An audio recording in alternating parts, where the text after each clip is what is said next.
Hello and welcome to Outernational Podcast, our first episode in the year of our Lord, 2026. If there even is a God, because wow, what a year it has been. I think I can say we are in it. And the first weeks of this year for me, I don't know about you, have felt like months. So if you're already feeling exhausted, I just want you to know that you're not alone. And I am your weary host and comrade, Amrita Kadambi. And this is a podcast, if you are new to it, about music and liberation. And I really feel this episode might be an antidote to the feeling that so many of us across the globe are feeling of being immobilized by grief. This is a very special live episode, and it was recorded in November at Le Guess Who Festival in the Netherlands, where I had the honor of being a guest curator. And this was part of their Cosmos program, and I got to invite the legendary poet Saul Williams, who's always been a North Star to me, South African musicians Masello Motana and Gamedze, who are incredible musicians and do so much work in their communities, and my dear friend, Sonic Liberation Front founder, Palestinian sound artist Dirar Kalash. And listening back to this conversation, for me, was so deeply uplifting and inspiring, and each one of them just gives wisdom that is informed by their own artistic practice, their histories, their work in their communities. And the music that you heard and are going to hear is part of a live set that we played after the panel. It was an improvisation. And we were also joined for that by Mohammad Mehrabani, aka Saint Abdullah, on electronics. So you can stay tuned until the end to hear more of that set. Without further delay, here's my inspiring conversation with these artists.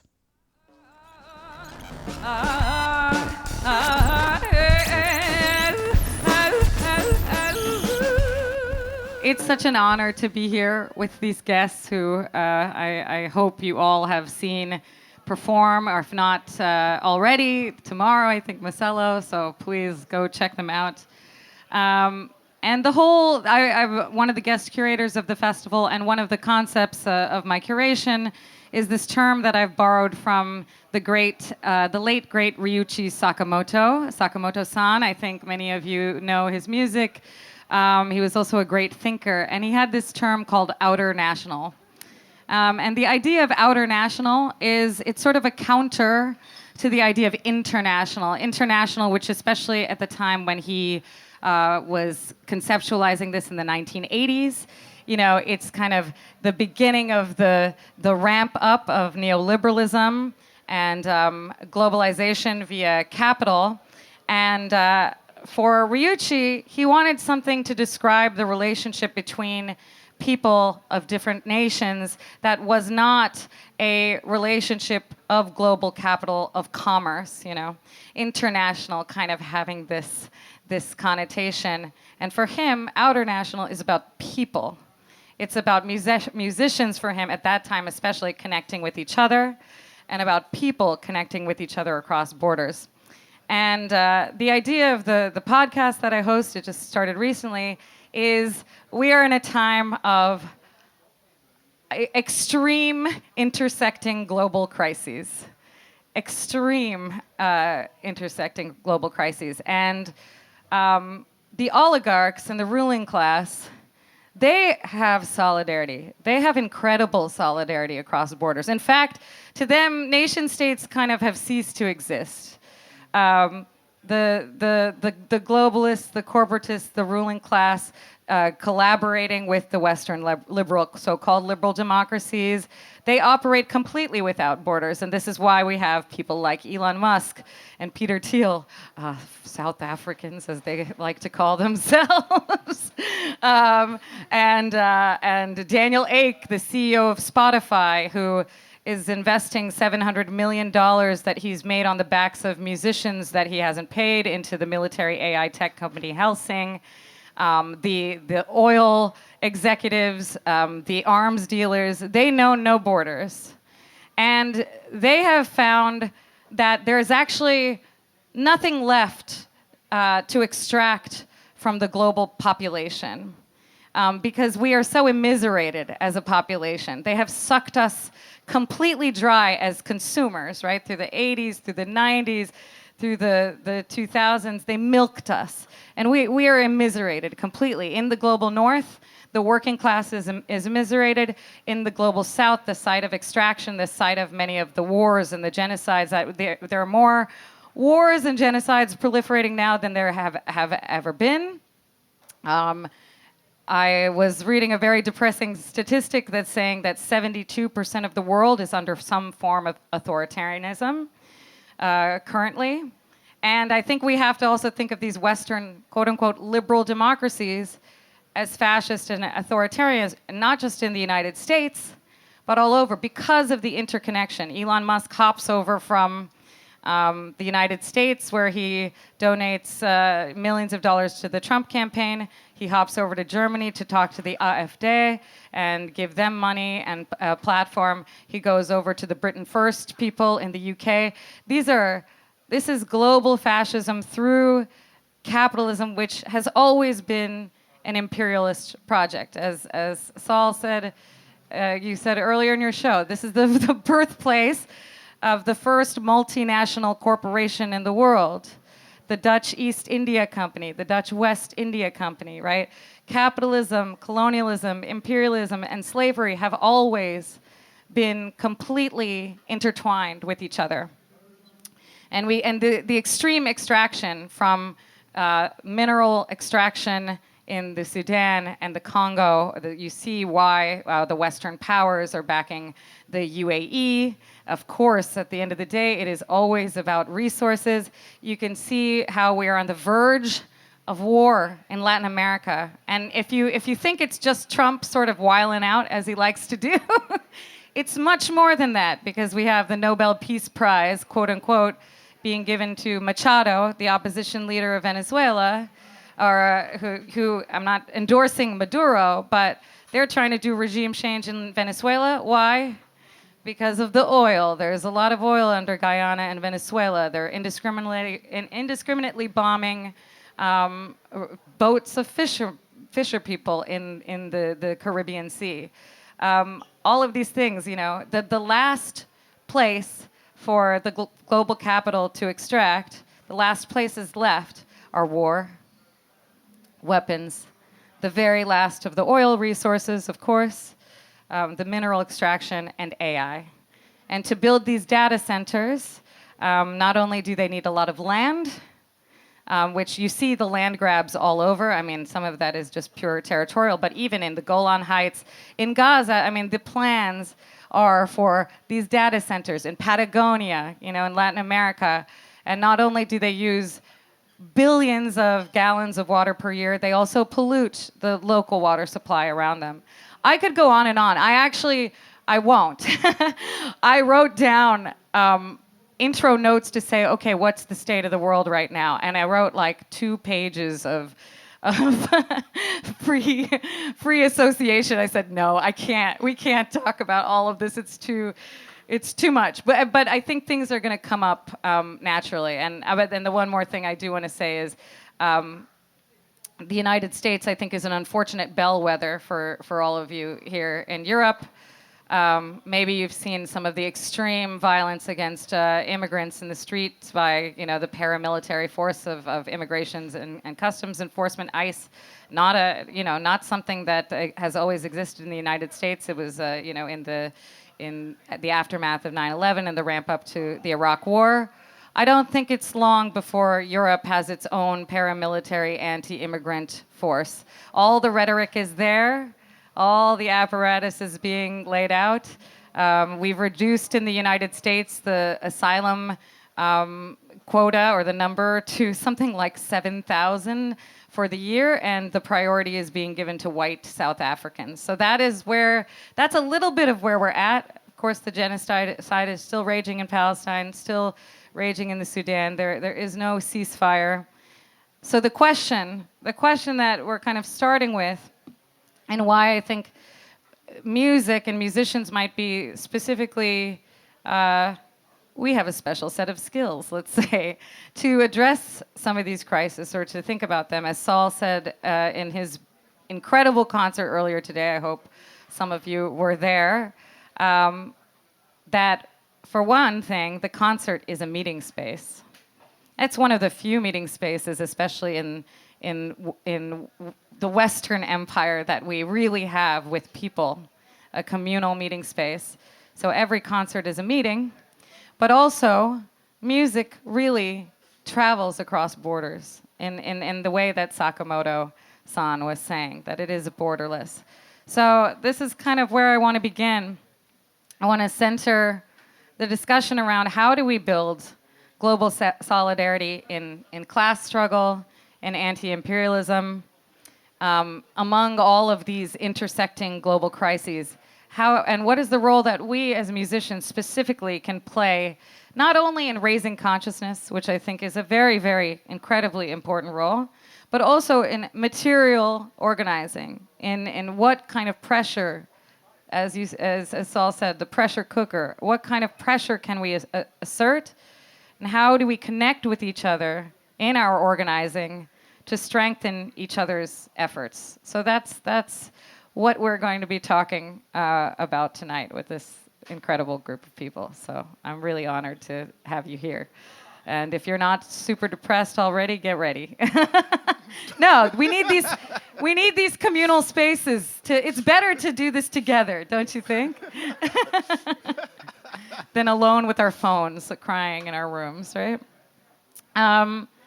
Before we kind of get to how to move forward, I want to look back for a moment. I want to look back on the solidarity movements in people movements in anti-imperial and class struggle, but specifically over the last 2 years of genocide in Palestine.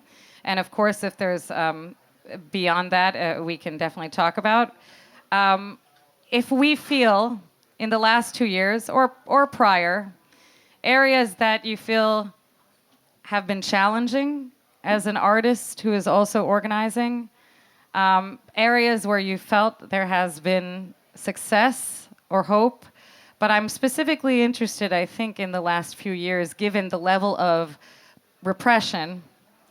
But feel free also if you want to go beyond that, because we will get to a little bit of history as well. But this is kind of for everybody, because I would also like, if you want to introduce yourself as not just an artist, but as an organizer that you have been focused on, especially in the last couple of years. Yeah. Challenges, hopes, successes. Yeah. Dirar, do you want to start us off? Yeah. I mean, for me, I think, speaking about the genocide is never about the genocide for me, as first and foremost. And I see myself as, like somebody who's inside all of this, being Palestinian. So it's not about time, and it's not about space for me. Like if I'm here, or if I'm in Palestine, if I'm elsewhere, it is genocide for me. And the same applies to time. Like I've been feeling like, in other words, if there is anything that affected me during the past 2 years, also it's important for me to say that the genocide did not simply start 2 years ago or anything. But if there is anything that changed, that's something very personal and very, like on a very individual level. As I have a messed up memory now, a lack of sleep, but that's all. Genocide has been happening since the 18th century, if not before. So there is nothing actually that changed about my practice, and I mean we know each other before genocide. My practice and my music and my sound, in my opinion, never changed since the first day that I thought about picking up an instrument and doing what I'm doing. And hence, like my main so-called project, like it's not really a project, it's a methodology, it's a process that I'm doing that's called the sonic front.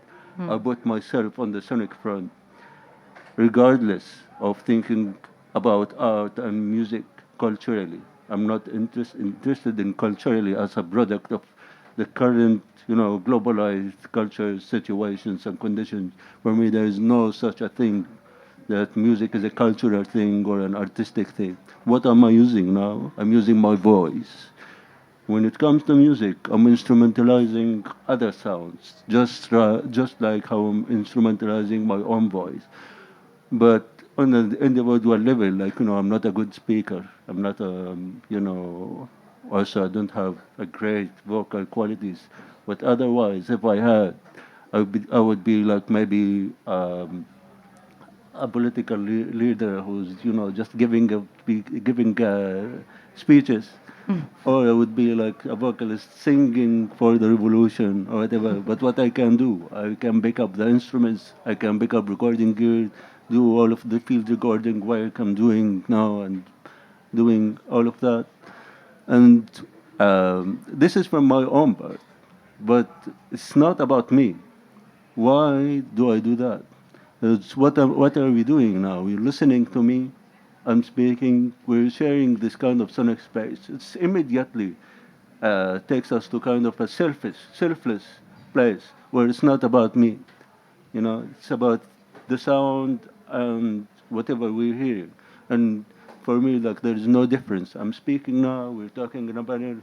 It doesn't make us less musicians. And when we are doing our music, when we're playing music, it doesn't make us also less of a speaking out people, even if I don't use words in my own work. But it's the same for me on the sonic material level, because that's actually like what makes the energy flow. This kind of energy that can move us and can direct us toward what we can do in our daily lives, not in our, just simply festivals or concerts. And like, for me, it doesn't matter if I'm playing in a big festival like today or whether like I'm playing for 5 people in Palestine or elsewhere. It's the same sound. What needs to be played should be played, and what needs to be said should be said. But it's very important for me, like to say, with regards to like this kind of gathering, and like I was just like talking to Asher about this on our way here. For me, if we want to literally define what a protest is and what a collective gathering uh, collective organizing, political organizing, if we want to define it literally, it's focused on the actual fact of, gathering people. And for me, music does that. Yes. And, like if we're thinking about what happened actually to music as a cultural artifact or whatever, like that's why I don't make the distinction. As I think most people here know that music in the beginning was never called music. It was the means to actually worship, to do, collective work. Like if we're talking about, for example, Palestinian song. And there was never such a thing that's called Palestinian song, Palestinian traditional music, and all of that. All of that music, all of those sounds came from the actual work, from the actual relation between people and themselves and their land, most importantly. Music comes from the land, and it means comes from our, habitat. And We don't exist in a void. We don't exist in something that is simply called a cultural system or whatever. There's no such a thing that is called Arabic music or Palestinian music. There's something that is called a relation between us and our land and our being. And how is the relation today? We're living under occupation. We're living in a genocide.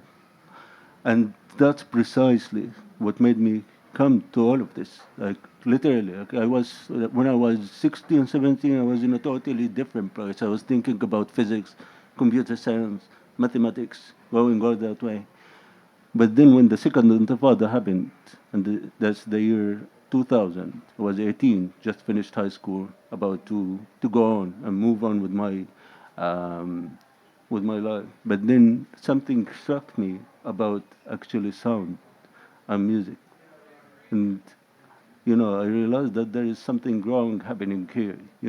We exist in a kind of, uh, like, even though we speak, we do music, but I figure out that there is a kind of silence that is happening and that is overshadowing all of our ambitions, all of our political desires. And I said, I said to myself, what's the way to deal with that? And I found out that, like, if people speak to each other, if people actually practice their collectiveness, for example, it's in wedding and doing music, expressing themselves in music, and especially like in the music that was playing in Palestine in those years, or I mean, also since forever, then I thought that actually music can do something.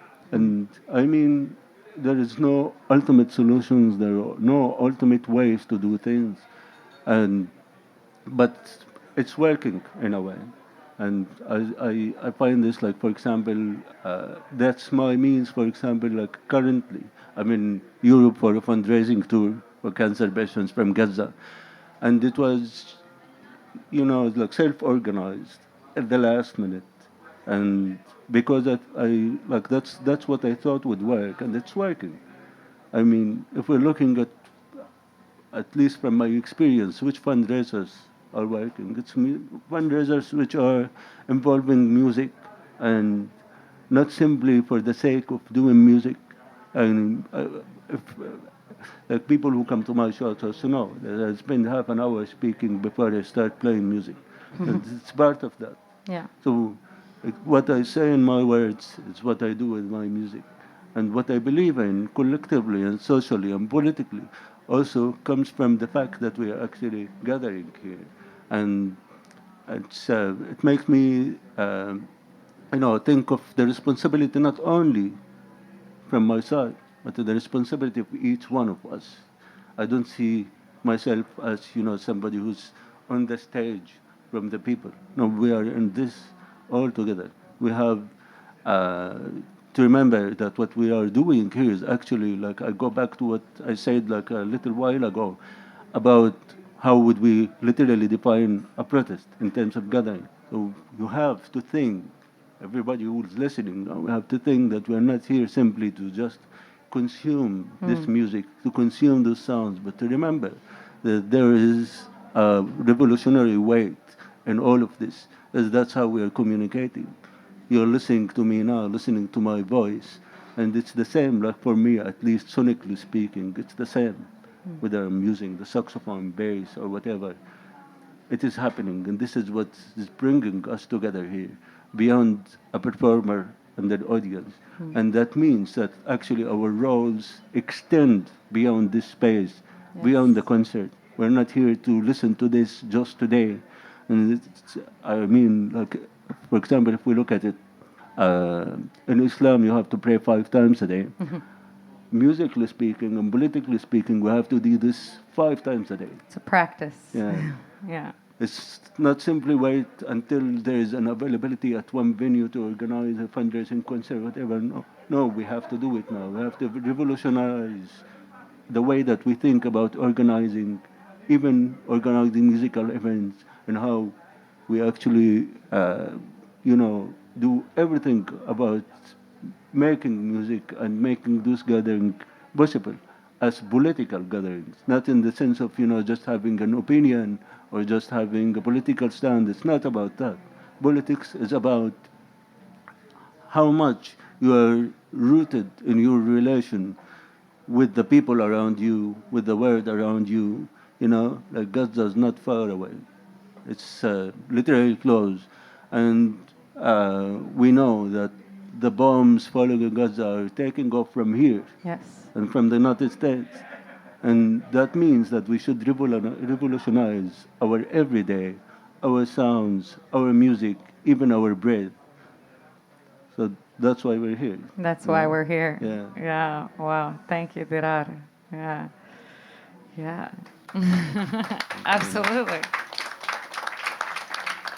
That's another reason I feel improvisers are such good organizers. That is, even in the act of playing, it's socially organizing. That is what you're doing, every aspect of it, from the spiritual to the material. Yeah.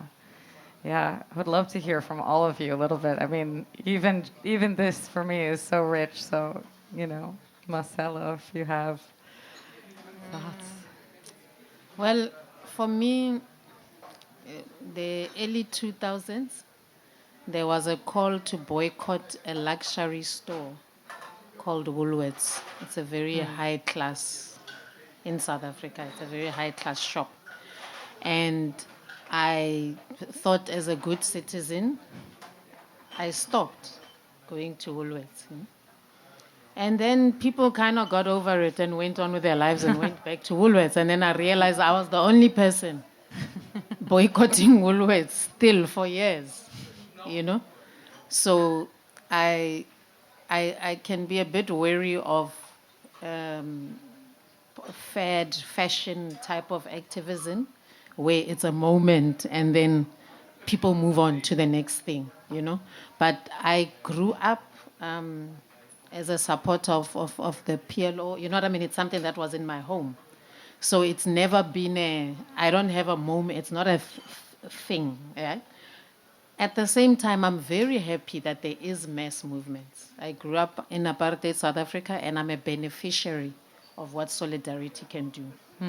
So I stepped away from activism and organizing just before COVID, personally, being worn down, being ostracized for speaking out against the government after a massacre by the ANC government, and not being sort of about the message being direct, naming the president. So I've been ostracized for that. So by the time this now came through, I was tired, because I've had to pay with my life for speaking out. So then when COVID happened, I switched to more of a farming, being a herbalist, because in my mind there was no doubt that, okay, there's going to be a switch. That people are going to say, we're tired of the system and this disease, somewhere we're going to reset. So I thought, okay, what are people going to eat with this reset? Or how are we going to medicate ourselves? So my activism is now more based in how to live. If you're going to survive, then how do you live? How helping people through the COVID thing, putting together a lot, because I occupied an abandoned mansion in Johannesburg as a landless person, and there was a lot of land, and I started farming. And when the COVID happened, people needed food and medicine, and that's my contribution now, right? So it's shifted a bit, but at the same time, I'm happy that there's a mass awareness. So I feel like I don't feel bad for stepping back. I'm like, no, they're doing it. The people are doing it, because also activists, we tend to get airs and graces because we are the organizer, we know the history, we are, you know what I mean? Then we perform the same hierarchies that we say we don't want. So I'm happy that there's sort of a democratization and people being aware.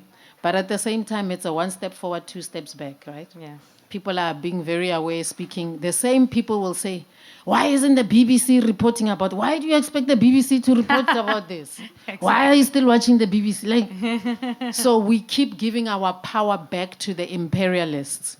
But at the same time, we want to but we want them to legitimize our struggles. So it's almost like it's not a thing until it's on those platforms. Whereas those platforms, we can render them irrelevant. Why are we even... So my frustration sometimes comes from this tendency to keep handing over the power. Or if I'm watching something, then they'll say, the world is not doing anything about Palestine. I'm like, what? Yeah. I live in Cape Town. The city is on fire about Palestine every day. But what this has taught me is that we are not equal. So as Africans, we've been saying from the beginning, this is wrong, this is occupation. Our voices are not heard. We don't matter as Africans. But the minute the European cities, now the world. So I know that I'm not the world. My contribution is not even necessary to this. You know what I mean? That's the message I keep getting. Every time I switch on the TV, the world doesn't care. Oh, okay, they're not talking to me. So my position as an African woman is that my contribution to this matter is really neither here nor there, which is very painful. You know, so there are those things that we have to live with, and then at the same time, the Palestine situation is clear, for me at least. There's no ambiguity. It's wrong, and I come from that thing of where you had an occupier and a settler, and then people agreed and said, free Nelson Mandela, right? And then after he was freed, he reinforced the inequality and land inequality. And then the world moved on, right? So he's the hero, shiny, shiny. But we avoided a civil war in South Africa, but we've incurred internal bleeding as a nation. So that's what I have to deal with, the results of being seen as free, but you're not really free, right?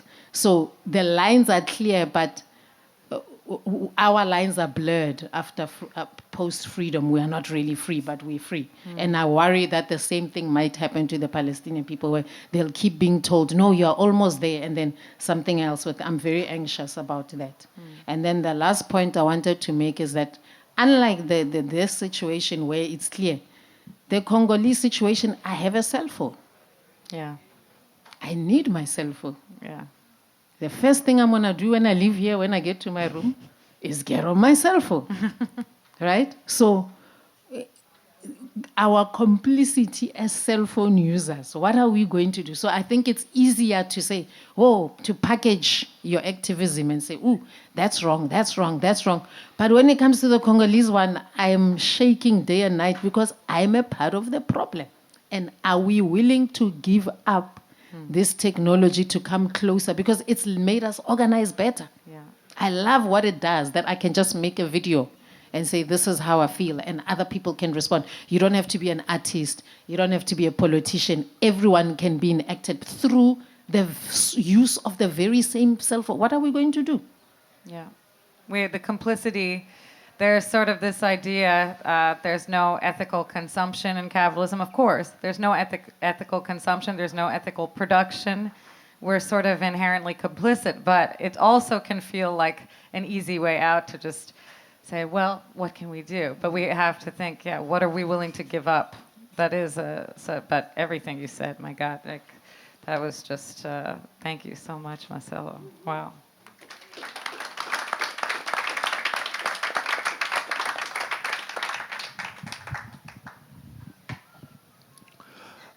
Well, I mean, first off, if I'm honest, I would say that I don't individually identify as an activist or an organizer, partially because I work with and know and love a lot of activists and organizers, and they do the job really well. I'm an artist. But I do what I can with what I have and with what I do. And so I work through my art. And I study. And I study the work of activists and organizers and scholars. For example, when we think about our complicity, the Congo, I think about abolition. A lot of us, nowadays use that word abolition, and we think it means like ending things, like getting rid of stuff. And And I really think it's important that we remind ourselves that abolition is the creative reimagining of how we operate as a society, and as a global society, and that capitalism is a system, and that system that exploits and kills and enslaves workers in places like the Congo, it is not the only way that systems can operate, and that socialism and communism are not Western creations, that many of our indigenous communities have practiced forms of collectivism and have found ways of creating advancements, whether that's technological advancements or advancements that are not necessitated on exploitation, So it's not so much, I don't think, it's not so much that like our so-called dependence on these forms of technology. I think that we have work to. I mean, a lot of these inventions, oftentimes, like the honor is not given where it's due half the time. Not only are we complicit in the usage of them, but oftentimes we have been active in the creation of these ideas. We've been able to envision these ideas. Like I was saying earlier tonight, that the drum is the earliest form of wireless communication. We have used the drum to communicate. This is why they banned the drums, indigenous African drums, on the American, occupied territories, because they realized we were using them to communicate. And even this all this extraction from the continent, and all of these these uses of I think of the energy in the soil. And I can't think of the energy in the soil without thinking of the millions of people that have been buried there, in these unrecognized genocides. And I go, well, where does that energy come from? And is our ancestors in these crystals, in this stuff, and is it our responsibility not to stop using these things, but to make sure that they are used and developed properly? Because in fact, it's our ancestors' fucking bones and spirits that's making this shit work in the first place. And so the co-opting of that by these oligarchical, one percenters who have deemed it all but impossible to have, and we, it's easy to point fingers, and yes, we point at those, those names that we know, but there's a lot of complicity in terms of neo-colonial complicity, and in terms of our own, individualistic or ambitious desires to achieve within a system, right? And we see that a lot of times with our leadership. You mentioned, Mandela, how you were able to stave off a civil war, but at the cost of that internal bleeding. In the United States, there was the representation that came with someone like Obama, right? But putting a black face on U.S. imperialism doesn't change the nature of U.S. imperialism. And there's also a lot of confusion, right? Because people think that these changes couldn't be made within the system, and they don't acknowledge that, no, the system is based on our annihilation, based on the exploitation of workers in the I mean, like, for example, when they banned the drum in South Carolina in the 1700s in the U.S., they didn't only ban the drum. They decided that they would no longer import slaves from the Congo because they were too rebellious, right? Which is to say that, and we think of this in terms of like, oh, well, this was the plantation and this was, colonial rule. But the thing is that the thing that we confuse is like, well, where's the technology? We are the technology. In fact, it's not the machines.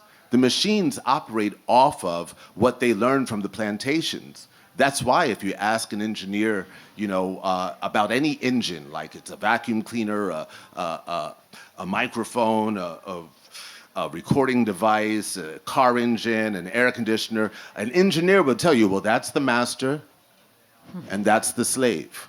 It's all plantation learning tied up in the machines. The colonial era was followed by the industrial era. They took what they learned from the colonial era and applied it to the industrial era. You're right that they operate with a form of solidarity. Their solidarity is based on their agreement that we are not worth much, that our lives are not worth much. Yes. Right? As we've heard many Palestinians say, our blood is cheap. Right? And they're not the first to say it. Our blood is cheap, right? And so I think that we have to find a way to, one, realize that there's nothing more brilliant than us in our capacity to reimagine how this world can, will, should operate, right?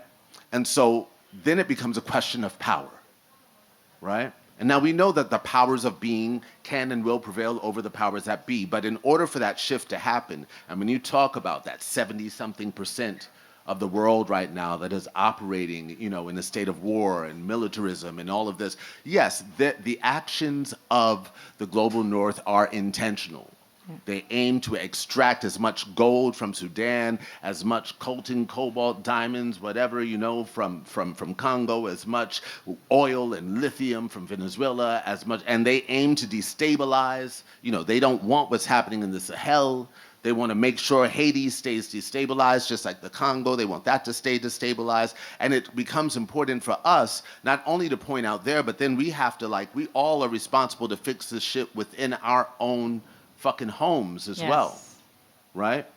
I believe, living in the occupied territories of the United States, that it's partially my responsibility to make sure that that empire crumbles from the inside. Not try to fix it and make it better. No, I want that shit to crumble from the inside. I want to see, we say, land back, right? We want to see the indigenous stewards of the land be able to retake the land, because we understand that with that comes the answer to the ecological question, becomes the answer to all of the questions that we've been asking. And with that also comes an opportunity, like now, an opportunity for us to creatively start putting into action what and how we would operate. And we would do that the same exact way that startups operate with the beta version, and they allow a few people in. We do that in our communities, meaning that we start these schools, that we start this teaching, that we start, these groups, we start building, we start doing all of these things. Eventually, we're going to build it up to a point where we're able to shift the power, and it shifts into this thing that we've already built,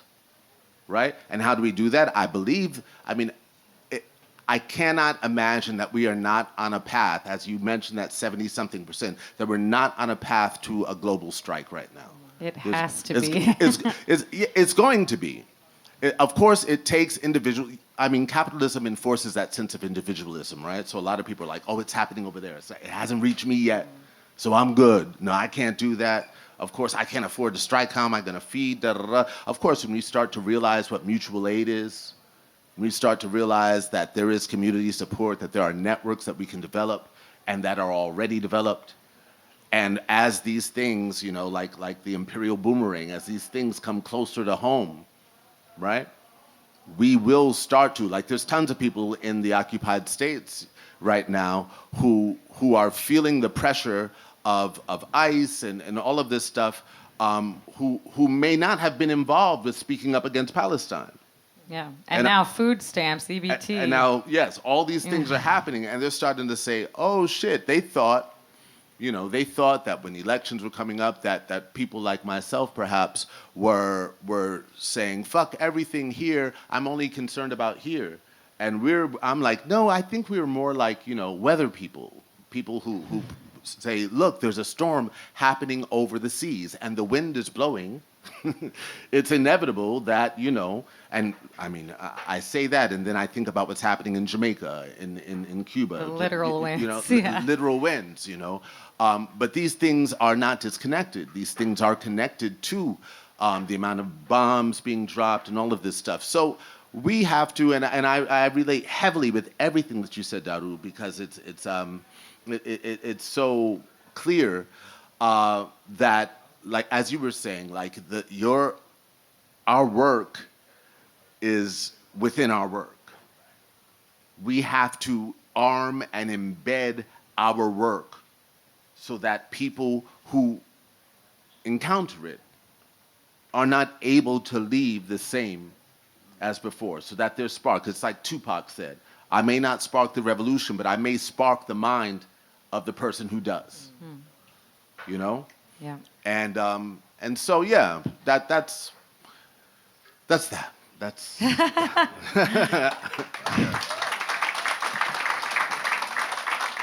And I think in terms of we were talking about, you know, this technology, the contradictions of this technology. I think something, at least for me, in the last few years, following your Instagram. I mean, you sparked my mind back in 2004 when I was a college student and speaking out against the Iraq War from the stage. That taught me to speak from the stage. You know, you, Nina Simone, lots of people, but that was a spark. But the way that you have used the technology to connect the dots for people. I mean, that's actually what the technology is for. That's what it's 20 slides now, you know, and I look at it every day. What are all the dots? I really do believe that's what the technology is for. Yes. It's for that. Yeah. You know, why else are our ancestors fucking spirits in those fucking machines in the first place? That's how we honor them. Exactly. And no matter how they are trying to police the algorithm, you can see that they do not actually have control over the algorithm. They do not, you know.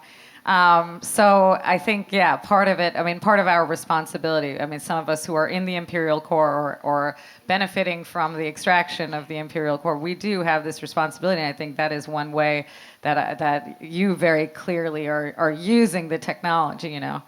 Asher, and I don't use it all because I don't fuck with the AI shit. Yeah, we can still refuse. We don't have to use it all. That's true. We can refuse. We don't have to make AI inevitable in every part of our lives. Yeah, we have ancestral intelligence. We don't need artificial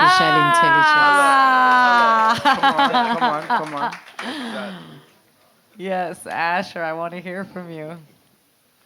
Yeah, I mean, so much knowledge being shared. It's nice to be here with everyone speaking about important questions. Yeah, I think I maybe was going to pick up on a couple of things. I think thinking about the massification of Palestinian struggle in this, or solidarity struggle in this particular moment. And some of the things we've been thinking about back home in relation to that. I mean, Cape Town is a really interesting, fucked up place. European tourists love to visit Cape Town. Yeah, it feels like little Europe on the African continent. Those of us who live there and are connected to another sense of life feel somewhat differently about the place. I mean, Cape Town is in many ways the embodiment or the expression of what Masello was referencing around, you know, Nelson Mandela being the darling of the West. And, you know, Mandela in many ways at this point in time is kind of the expression of the historical possibility of the settler being forgiven and everything being cool.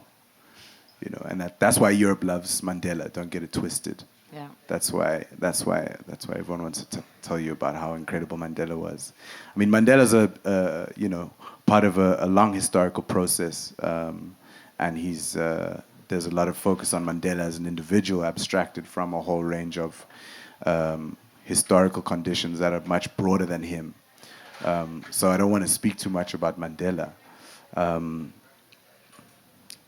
But what I was thinking about and what I was wanting to speak about somewhat was thinking about Cape Town and the mass movement in solidarity with Palestine and the particular place that it's at now, which in many ways is, it's incredible to see the mass support for Palestinian cause.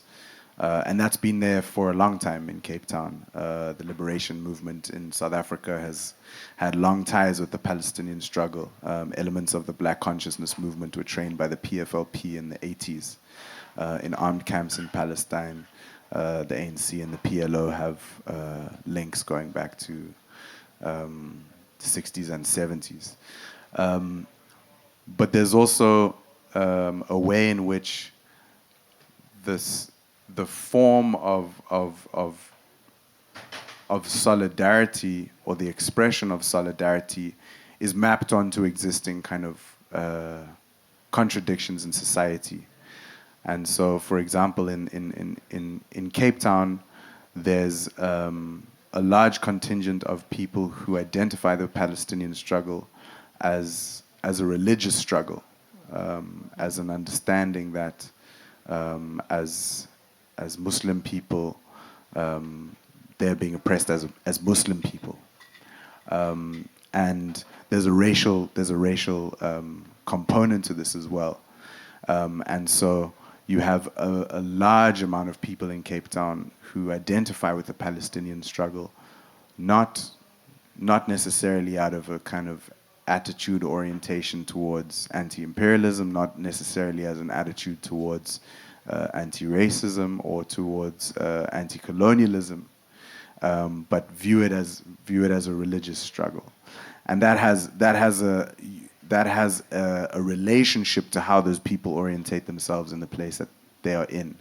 And I use this example in a particular way here because I think these kinds of relations exist in forms of organizing all over the world, and the particular kinds of contradictions that exist in society. For example, here we are in Utrecht. I don't know anything about the solidarity movement here, but I would imagine that the broader kind of issues that constitute society are present also within that. So in Cape Town, in the Palestinian solidarity movement, there's an element of anti-black racism, right? And this is something that are not a lot of people to speak about. So, I mean, if you understand South African society, like all society, is extremely complex. But a lot of people who are Muslim don't consider themselves to be black, right? And so I guess what I'm getting at is that there's a differentiated sense of, or there's a differentiated groupings of solidarity with Palestine. There's an old and the core of the Palestinian solidarity resistance in South Africa comes from the left tradition, comes from the liberation struggle, and that's a tradition that is, anti-imperialist, it's anti-colonial, it's anti-racist. But in this particular moment, there's almost the massification and kind of the trending, particularly in Cape Town. I mean, I think if people are based in Europe, in particular centers of maybe in Germany or the UK, there's not the trend in the same kind of way. But in Cape Town, people will probably know here that South Africa was, the key party taking Israel to the ICJ, and has taken a national stand at a diplomatic level. Yet the country still exports a lot of coal to Israel. This is a massive contradiction in the country. But what I'm getting at is the solidarity movement itself is fractured, and this, I think, is rooted in a question that comes back to. Well, let me quote someone. One of my favorite intellectuals, an indigenous South African Marxist by the name of Neville Alexander, said, "To be an internationalist means you identify with the working class wherever you are." Yes. And I think that's some of what has become missing in a lot of the massification of Palestinian resistance, is that in the wake of a kind of a collapse of a left project, there's a solidarity that is expressed with Palestine, but that's a very superficial one, because it's not rooted in a broader critique of the conditions that people live in, nor is it necessarily identified with the most oppressed in the conditions that people live in. So I think these are some of the questions I think that some of us have been thinking about back home. I'm part of an ensemble called FMFP, Free Music, Free Palestine. We've been playing improvised music since October 2023. Well, many of us playing improvised music for a long time, but this ensemble started then. These are some of the questions we've been trying to grapple with in our own meetings. We have a regular free gig on a Sunday. It's the last Sunday of every month, where people come to a gig, and we try to host a discussion as well at times to think through some of these questions.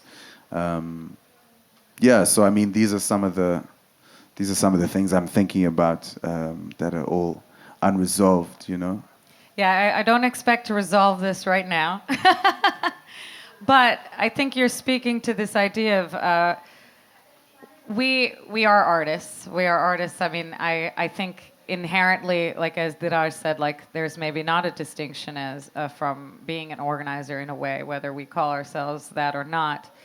And we're doing this, each of us in our own ways and in our communities. But I guess the broader question for me, and why I was excited to convene this panel, a panel that could not convene where Saul and I live in the occupied territories on Turtle Island in the United States, because we could never bring you over with the situation as it is now with the visas. It's oddly, it's in these festivals in Europe that I get to encounter more people from the global south to have these conversations. And so that's this opportunity to ask this question: how do we connect these things that we're thinking about and doing? We understand, you know, this as class struggle, as anti-imperialist, as anti-colonialist. Part of our role is in raising consciousness. I mean, I think that is one of the major roles. You know, I know for me, music was where I first was the framework through which I first started to have those seeds of certain political questions, of seeing people articulate a certain urgency, whether it was in DIY kind of punk spaces or you know, larger venues. Although the 90s was interestingly, when I grew up, was a kind of a really defanged time politically. Although, you know, 90s to the early 2000s. But how do we kind of make, as artists, as musicians, how to bring the fangs back, how to connect our locales, how to connect the work that we're doing? What is our role in building this solidarity? Do we have a role? Is it just to go and speak on stage? Is there something more material? I mean, I know, you know, BDS, as it relates to Palestine, obviously, you know, it is modeled on the boycott movement around South African anti-apartheid struggle, which, you know, there was solidarity from musicians, black musicians in America, like Max Roach and Abby Lincoln, all around the world, boycott and mass movement in that sense. I felt I was trying to do cultural organizing in New York City, trying to get musicians to align with the principles of PACB, the Palestinian Academic and Cultural Boycott of Israel. I realized, almost like you're saying about the BBC, Masello, after trying to appeal to these places over and over again, even to European festivals, to make a clear stand, to specifically do an inventory of transparency, to divest their festival, I was expending a tremendous amount of energy that I don't know was going to the right place. I know, as Dirar, I ask you on Signal, like, every now and then, what should we be doing right now? What should we be doing right now? You know, the material kind of fundraising is a place where I also have shifted my attention.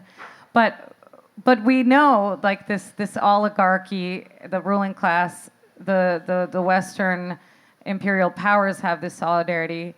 We know we need it. We know that's the thing we need to build. We know it's mass movement is the only way you get that you get to abolition, that you get to revolution. What can we do? I mean, we're just some people, but I'm sure there are a lot of artists also in this audience, or you belong to a musical community or scene in the place that you live. How can we make those connections and sustain them and strengthen each other's work through what each of us are doing? You know, this is the big question for me. Maybe we don't solve it, but I will make this kind of a final open question, and then something that's very important for me is talking and then playing music. So we're all gonna play music together after this, and Saint Abdullah, Mohammad is gonna join us as well. But as a final kind of reflection, how do we strengthen these bonds across borders, especially when it's so hard? Not all of us, I mean, some of us can travel more freely than others. How do we strengthen these connections and the awareness of all the interconnection of all of these struggles? Just a little question. I don't want to, I mean, I can't help but to divvy in the abstract a little bit, but hopefully it's not too abstract. But I couldn't help but think, as you were saying, as you were speaking, that, you know, oftentimes before a musician plays, they tune their instrument. If you're a singer, you also, you know, you warm up your instrument. And I think of, when I think of global solidarity, I think of it as this sort of outernational tuning that we're doing, you know, like that solidarity that we're developing right now. And I think it's happening. I don't think it's something that we're looking for.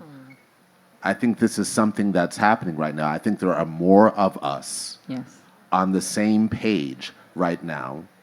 Granted, there's a lot of political education that's necessary in this moment, and that's part of the tuning that's necessary. There's a lot of people, you know, that come from a sort of liberal ideology who don't realize that, you know, if we are to align forces, we need to agree on anti-capitalism, for example. You know, there's certain things that we need to agree on, but that's part of the tuning, and it takes some people more time than others to arrive there because of the amount of propaganda that we have been fed and have ingested regularly in our educational, entertainment, and sometimes even religious diets, you know? But it's the tuning that's happening now. And so at some point, I think we're going to acknowledge that music is more than metaphor, you know, like that process of tuning, like you can go, you know, in 2023, 2024, for example, you could go practically on any campus across this globe. Yeah. And there was the beginnings of something, right? There's still people that needed to be educated, as you pointed out. There's people coming at it from many different positions, and people who need to work on themselves, groups who need to address these questions, like, oh, I'm still operating off of this anti-black, this, you know, like there's things that we have to address, but we can only address them through actually addressing them, right? And so it may be uncomfortable for some to hear, you know, the particularities of the intricacies of the difficulties in connecting. But I think of organizers like Kwame Ture, for example, and the U.S. Organization that Kwame Ture helped run, called the Student Nonviolent Coordinating Committee. And of course, they didn't really, they agreed to nonviolence, but they, you know, Kwame Ture later became the prime minister of the Black Panther Party. You know, they did that out of respect for Dr. King, but Dr. King's form of nonviolence was a form of direct action. It was not a passive form. Nonetheless, what was interesting about SNCC is that when they held meetings, and they would hold meetings long into the night, because they would not take an action until everyone in the room agreed. And so they'd stay up all night, sometimes 2 or 3 nights, like, no, why don't we go to Mississippi? Why shouldn't we go? This group thinks we should go. I agree with them. Why do you all think? There's 4 people left who think we shouldn't be going to Mississippi to fight this. Why? You know, and that process of drilling through this thing with ourselves, because this is a time of study. You know, some of us some of us are blessed enough to have the sort of political references or what have you that you hear others refer to and you go, yeah, I always meant to read Frantz Fanon, but I haven't gotten around to it yet. And there's a reason people keep bringing up these names.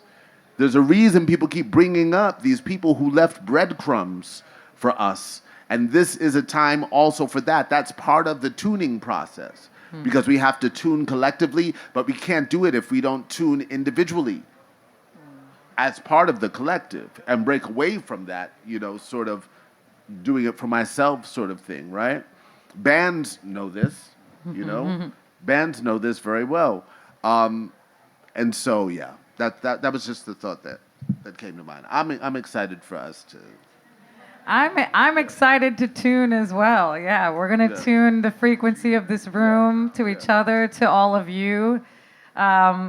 I think we should maybe just transition there, and we'll say the rest there. Yeah, Dirar, you want one more thing? Go for it. I'll say one thing that actually I was thinking of that. You know, I wanted to say that earlier, but maybe like it's good to end with this actually. Yeah. Like in how when I started thinking about doing like things with sound and with music and all of that, like one of the first things that I took, like, you know, caught my attention in my relation to sound and my relation to music. And actually, I don't approach music and sound like I've said that before as something like just artistic or a means of expression or all of that. But what I want to stress is that I view it and I approach it as a politics, or as a political relation of time and space, and not just abstractly, like time and space, it's many things, but precisely about history and geography. Of like, for example, when you like just take one, let's like very simple example, when you replay a song that you like, it's about a relation with time, you know, like all of this memory. Why do you replay the song? Why do you play it again in a week or whatever? So what I want to say actually about this kind of relation, if I'm looking at things like this, and it's like if we have this kind of relation with music, if we are able to disrupt our everyday life, like if we are working, for example, 5 or 6 days a week, and in the weekend we cut this and we go for a concert or whatever. If we can do this, then why can't we do this in relation to how we organize politically? Why don't we organize not even like once a week, every day? No. If we can, like, it relates to what I was saying about music as a form of protest, not exactly a form, but just to make things, you know, a bit simpler. So if we can do this, if we can gather for a festival for 3 days, why don't we disrupt our everyday lives 3 days a week? And that's why it's a politics of time and space. We're reclaiming a kind of time. We want this personal time to listen to music, to enjoy music. And you know, like all of us as musicians, we spend hours every day practicing the music. But it's not about, you know, perfecting an instrument or about working out some ideas. It's about our commitment, our engagement. When we're practicing, we're not simply thinking about our, you know, techniques and all of that. We're thinking about relation to the other people, with our other musicians or other, you know, audience. I don't make that kind of distinction. So organically, and you know, like in all of our consciousness and our subconsciousness, we are already like we are aware of that. We're doing politics. And I think the human ambition and desires for freedom and justice should transcend that, not to keep that within our like creative force to just make the music or make the sound. We have to take it to the street. Just exactly like how we are doing the concerts. Why are we here for 3 days and this for 4 days in this festival? Why don't we do it every day, everywhere? We think our, you know, like all of this kind of relation between leisure time and work time. If it works for us as musicians, to do this kind of thing, between leisure and practice and, fun and serious work and whatever. Everybody should be doing that. And that's what we're actually sharing with others. We're sharing not our creativity, not our, genius. I mean, think about it. Like, personally speaking, I'm half deaf. I don't even hear what I'm doing. When I'm playing with other people, I hardly hear what other people are playing. But we are beyond communicating. We're beyond organizing. We have to take that out of the venues, out of our music, out of every and each space that the music industry enables. We have to take that out to the street. Everybody listens to music with noise cancelling headphones at work. We don't need that. We want concerts at workplaces, like not in the sense of concert, but like the sense of this kind of energy that you get from gathering and being and using your voice, not literally like your voice, but your inner voice, and listen. That's the most important thing, to listen, and to listen that we are here to struggle and to make our call for freedom and justice and land back. Not only in Palestine. Palestine does not start and end in Palestine. In this colonial situation, it's not something that we can talk about in terms of history, for me at least. I don't care about history and geography. There is a colonial situation, there is occupation, there is oppression, there is genocide. End of the story. We have to fight against that. Yeah. Whether in Congo, Sudan, South Africa, like I was just saying at the end of our concert, me and Asher, apartheid never ended in South Africa. So we have to keep it going, That's why we are here, talking, doing music, and also after the concert. Some of you would go home, but at least us, that's our everyday thing. We think about this, we do all of this work, musical work and sonic work, just as much as we do our politics, and as much as we do our organization, basically. So thank you very much. Masello's dying. I'm super short. Thank you. I need to relieve you of this issue. It's not a problem. Because we are in the decolonial time, which puts you in a loop of problems. But what about? It's already happening. Your job is to plan for the day after. If we are saying people mustn't buy Coke, like in Cape Town, there's a big thing now. People must divest, what. Tell them what to drink instead. So it's not about whether the revolution is going to happen or not. It's happening. The day after, we need the mothers of the new. That's where you should put your energy, not whether it's going to how. Don't worry, it's already happening. Be trust. It's already happening. Just go forward. Don't go back, go forward. Exactly. Trust your comrades. Yes, trust your fellow musicians. Thank you.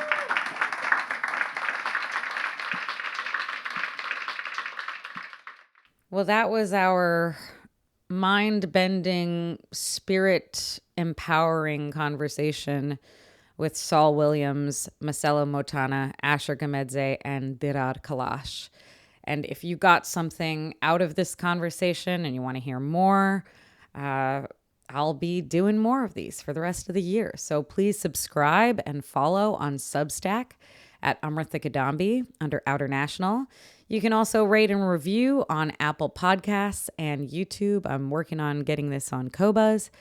And Outernational is produced by Z Park. And this live episode was recorded in Utrecht, Netherlands at the Cosmos Studio for the Legeshu Festival. And here's a little more of our live improvised set that we did after the panel and joined by Mohammad Mehrabani, a.k.a. Saint Abdullah on electronics. Until next time, solidarity.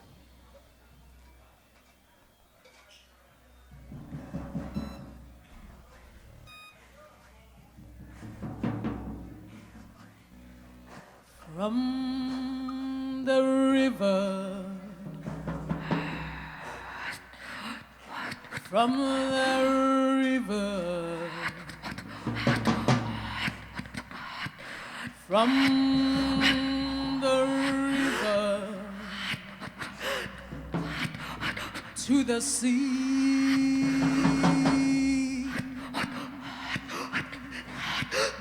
We will breathe. We will breathe. From the river to the sea.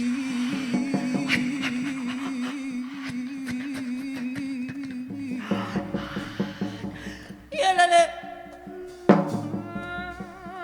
Yelele, yeah.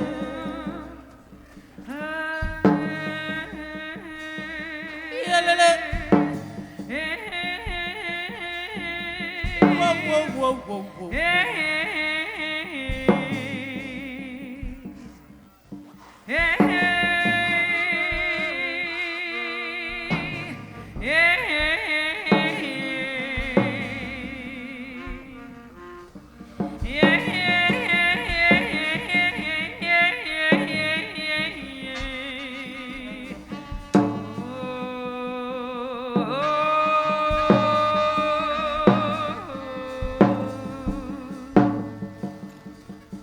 We will breathe.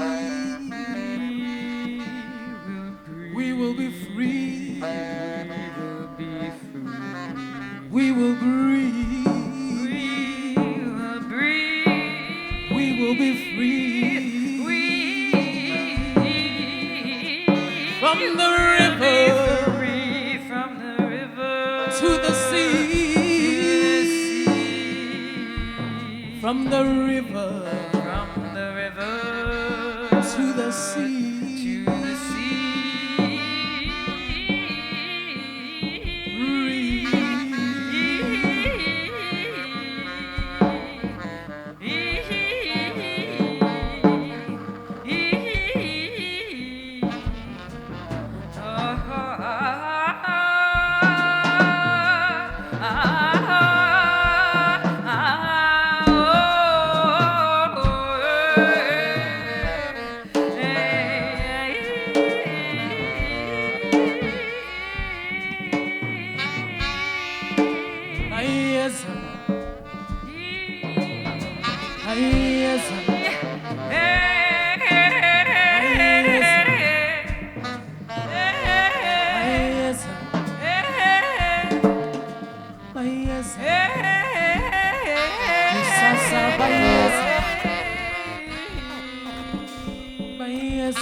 Sasa bayeza,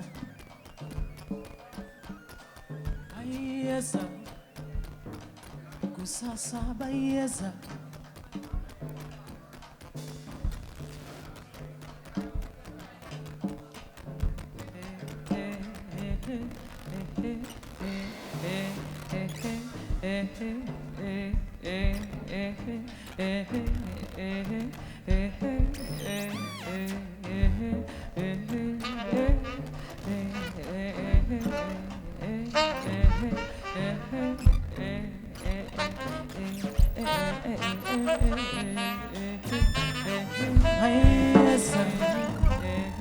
From the river to the sea.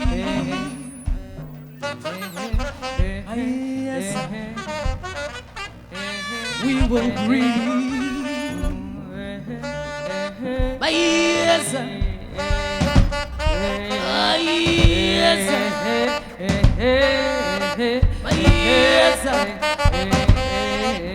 We will breathe.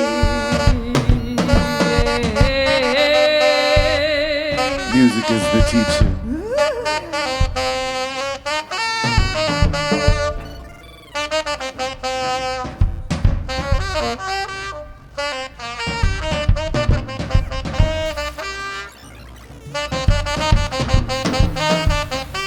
Music is the teacher.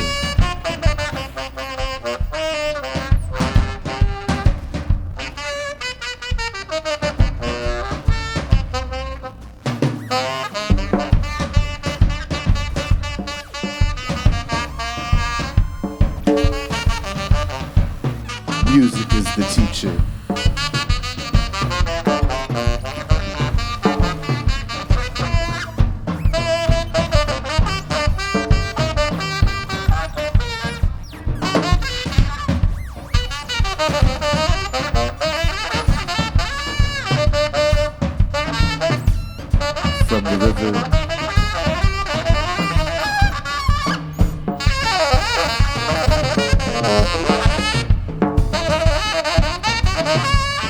To the sea.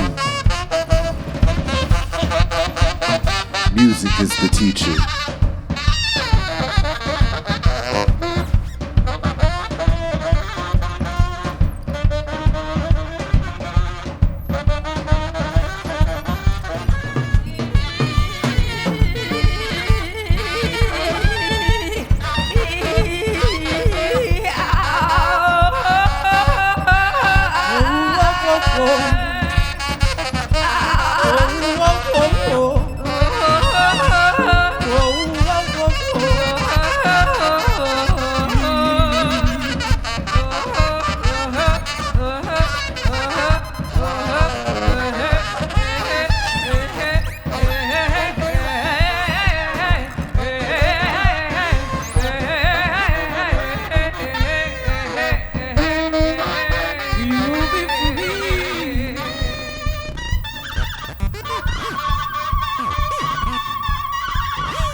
Any day now.